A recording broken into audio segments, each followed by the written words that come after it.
es de carácter limitante y autolimitada, como toda enfermedad viral.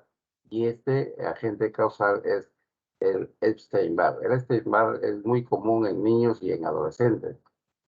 Comúnmente está asociada, ¿no?, a la famosa enfermedad del beso, a la a la fiebre de los enamorados, a la fiebre glandular, a la enfermedad de Pfeiffer o la enfermedad de Filatov, que fueron estudiosos que realmente se dedicaron a hacer un diagnóstico sobre las características que reunían todo lo que padecían esta enfermedad.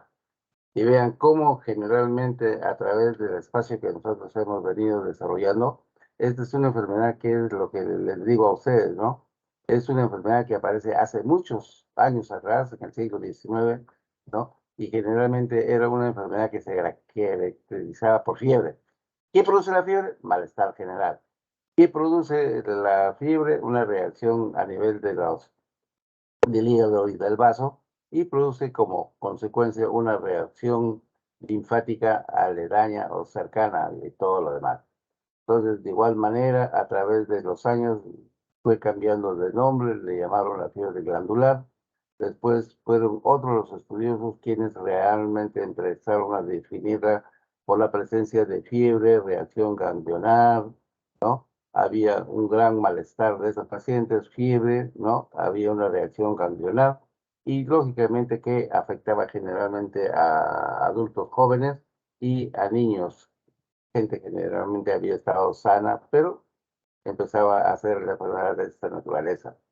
Entonces, dentro de ello ya fue en 1922 en que un estudioso, ¿no?, como Clay, entonces dio recién los primeros toques de que esto se refería, ¿no?, a la presencia de los estudios que se habían hecho de que había la presencia de ciertos linfocitos atípicos, los que realmente le daban el carácter de ser una enfermedad de carácter infeccioso. Históricamente, ¿no?, desde hace muchos años, Epstein y sus colaboradores describieron, ¿no?, la presencia de esta partícula que era como cualquier otro virus, como el herpes, ¿no? Y de una u otra forma, estos pacientes fueron teniendo mucha cercanía con la enfermedad del rinosarcoma y con la enfermedad de Burkitt. Luego, los esposos Henle desarrollaron una técnica para determinar, ¿no?, determinar el agente causal, y esto generalmente fue que realmente se manifestó en la presencia de uno de los trabajadores de los Henle que adquiere la enfermedad de tal manera. Si bien es cierto, esta enfermedad, como todo virus, se disemina a través de todo el mundo tipo COVID, de tal manera que el 95% de las personas comprometidas están entre los 35 y los 40 años. Entonces, esto implica generalmente de que no escapa tampoco de que tengan, ¿no?, a los adolescentes comprometidos con esta enfermedad, ¿no? A pesar de que sabemos que los niños son los más susceptibles de padecer esta información como una enfermedad por la presencia de los anticuerpos maternos. Etiológicamente vemos de que las características que tienen los virus, todos los virus son casi de la misma forma como lo que estamos viendo, ¿no? Este virus pertenece a la familia de los Herpesviridae y que generalmente tienen su peculiaridad, ¿no?, que tienen una neoclápside, nucleocápside, ¿no?, que está protegida y que realmente le da esa envoltura al virus para que lo pueda proteger de las glucoproteínas. Esto definitivamente nos enseña a que las características son diferentes para todo tipo de presentaciones. Y vean que esto es lo clásico de lo que estábamos viendo anteriormente, en donde el virus, ¿no?, en este caso del Epstein-Barr, a través de ciertas células, ¿no?, hace que tengan facilidad para poder entrar al microorganismo, ¿no?, generalmente los epitelios. Generalmente, ¿no?, lo que vamos a encontrar de que las características de este Epstein-Barr es virus linfotrófico del grupo B, ¿no?, y que generalmente tiene la peculiaridad de que a través de estos receptores víricos, ¿no?, puedan facilitar su entrada a la célula. Esto peculiarmente para ver cómo accionan o cómo intervienen el GP350 y el GP42, los que nos hacen sentir que tenemos contacto con el virus y este virus nos va a generar una enfermedad de tal manera.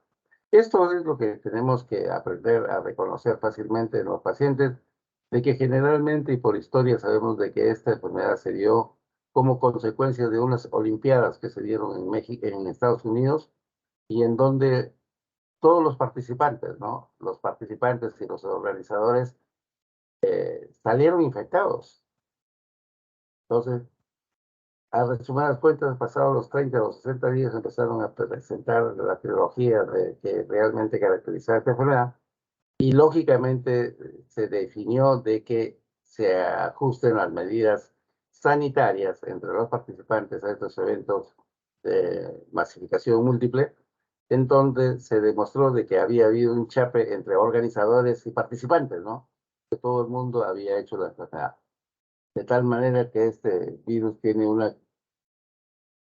una capacidad de replicación, de tal manera que a través de sus características propias que tiene como virus, esto trata de llegar hacia las células, generando la estimulación de los linfocitos T tóxicos, ¿no? Y los NK que inhiben la proliferación de los linfocitos tipo B. Eso es un algoritmo, y ese algoritmo tiene mucho que ver la forma como se ingresa a nuestro organismo, ¿no? Que generalmente el ingreso es por la cavidad oral, ¿no? Y se disemina, ¿no? A través de los epitelios mucofaringeos, de tal manera que genera una propagación, una diseminación por replicación del mismo virus a través de toda su cadena fisiopatológica. Ahora, la fisiopatogenia habla de que esto generalmente la puerta de entrada es la vía nasofaringea, la vía oral, ¿no? Y que el periodo de incubación es el que entre la aparición del contacto que tenemos con el virus, ¿no? Y un cuadro amigdaliano, un cuadro infeccioso, ¿no? Parecido a la amigdalitis, ¿no? Que nos da molestias como dinofagia, y esto nos crea una sensación muy difícil de que todo el mundo tenga una afectación de tal manera que se disemina por contacto directo, ¿no? Y dentro del periodo de estado de las manifestaciones propias que da la enfermedad, ¿no? Que son pacientes de que presentan una especie de sarampión, ¿no? Ah, hay unos otros pacientes que presentan reacción de adenopatías, ¿no? Una reacción del RES, que es el hígado y el vaso, ¿no? Y la presencia de los linfocitos atípicos. Pero generalmente que no solamente es propio de la cavidad, sino que también se localiza en el sistema nervioso, en el aparato respiratorio y en el hígado. Para después de haber pasado todo este espacio, vamos a hacer la regresión. Vean cómo a través de esta gráfica vemos cómo el virus ingresa por la vía oral y se localiza en la cadena ganglionar del cerebro, la cadena cervical, la axilar, el hígado, el vaso, ¿no? Y las regiones inguinales. Y esto nos va haciendo que definitivamente nosotros tengamos en cuenta que hay que tener en cuenta el diagnóstico diferencial con otro tipo de enfermedades que también tenemos que tomarlas en cuenta para su diagnóstico. Generalmente el periodo de incubación es de 12 meses, ¿no? Era entre las 4 y 8 semanas, entre las 3 y las 7 semanas, ¿no?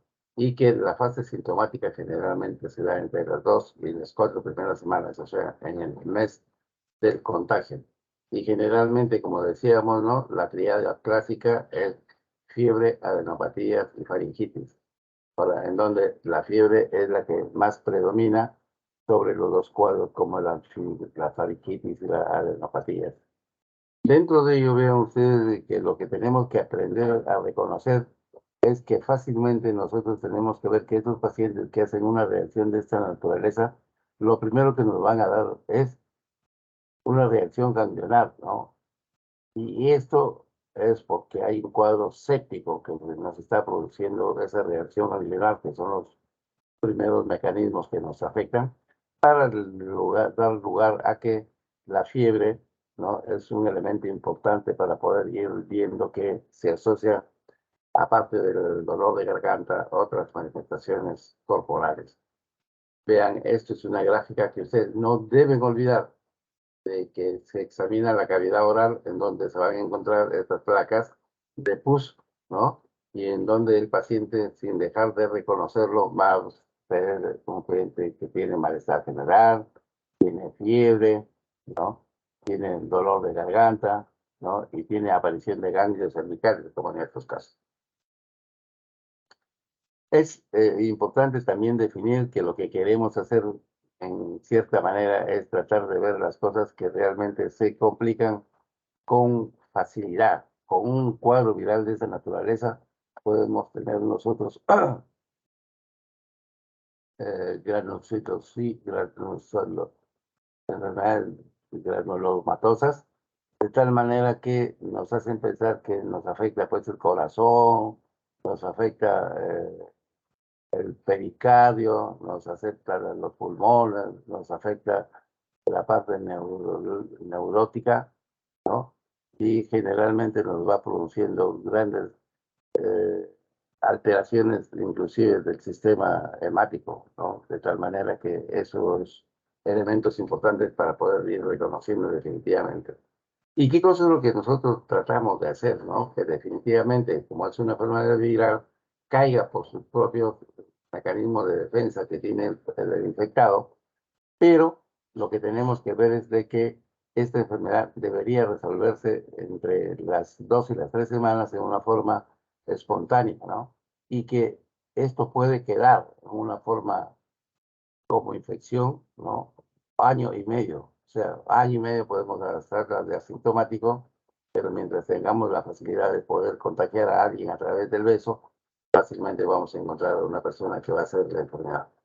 Definitivamente, llegar al diagnóstico es muy fácil, ¿no? Clínicamente ya hemos dicho, paciente que tiene fiebre, odinofagia, ¿no? Y reacción ganglionar, le hacemos una prueba especial que se llama la prueba de Paul Brunner, y este es para tratar de determinar los cuerpos heterófilos.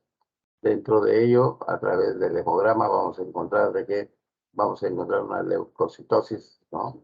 De tal manera que nos llega a 20.000 células, y dentro del frotis vamos a encontrar los linfocitos atípicos, ¿no? Como realmente es una enfermedad que no solamente afecta a los ganglios, sino el resto, ¿no? Vamos a tener las fosfatasas alcalinas elevadas y las transaminasas. Amén de que la serología, para determinar esta enfermedad de mononukleosis infecciosa, tenemos que hacer pruebas específicas para encontrar la presencia de las inmunoglobulinas que nos van a determinar el diagnóstico definitivo.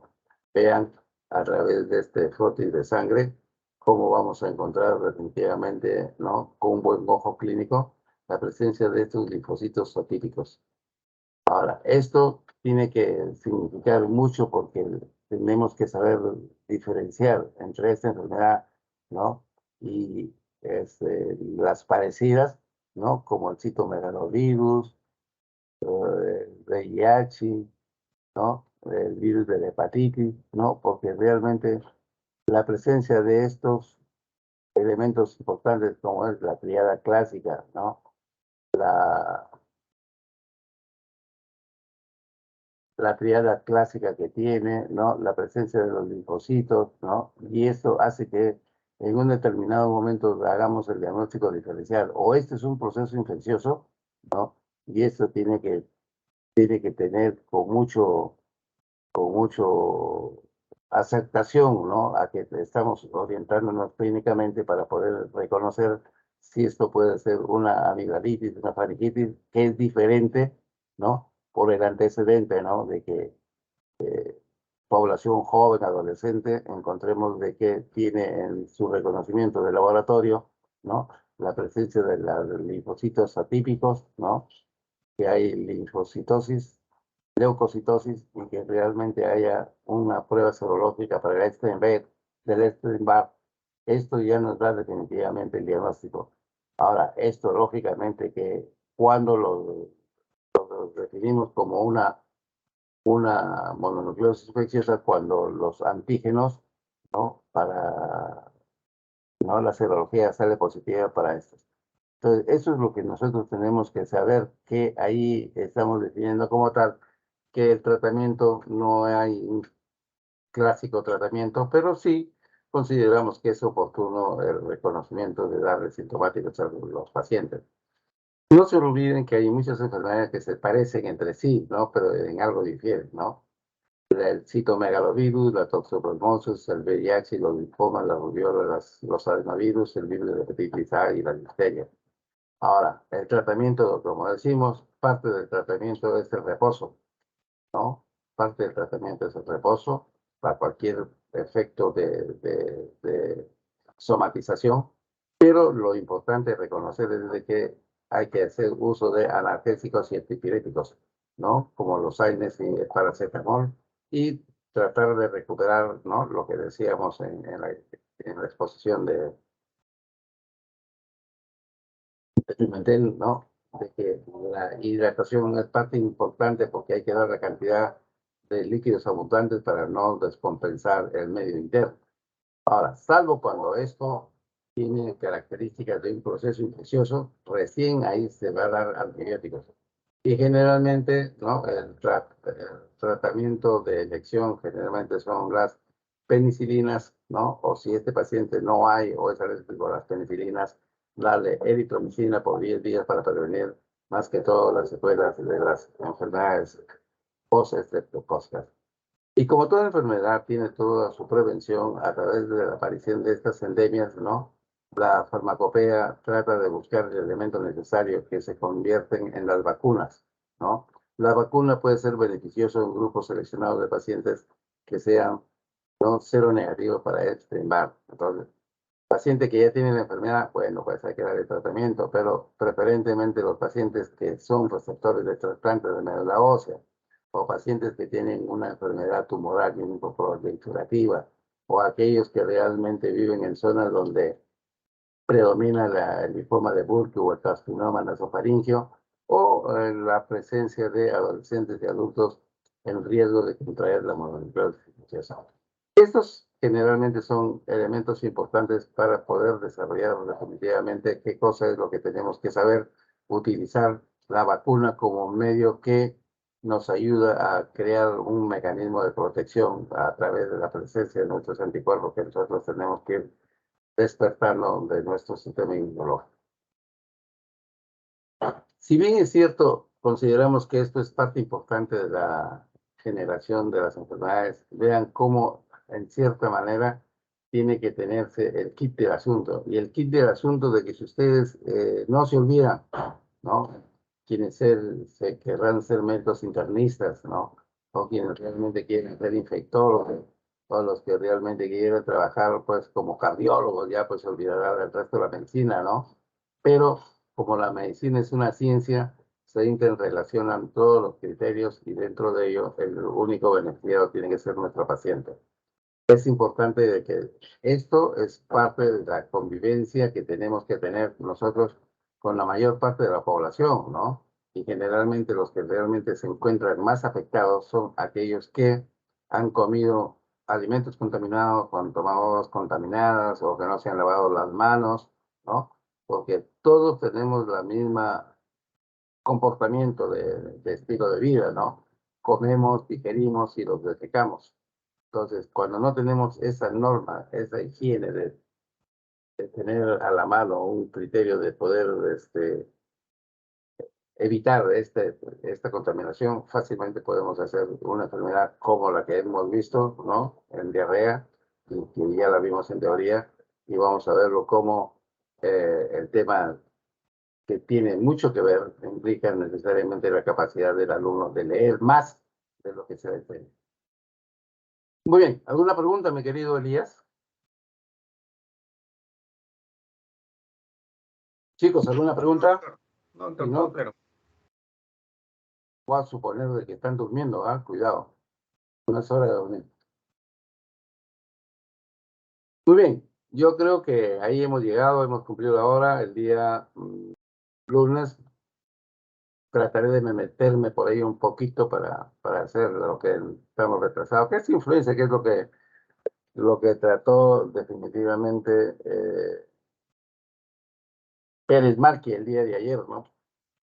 Y realmente sobre eso vamos a hacer un resumen de lo que consideramos es oportuno. Ustedes deben aprender, ¿ya? Muy bien, chicos. Está bien, doctor. Chao, Brian Aldo. Chao.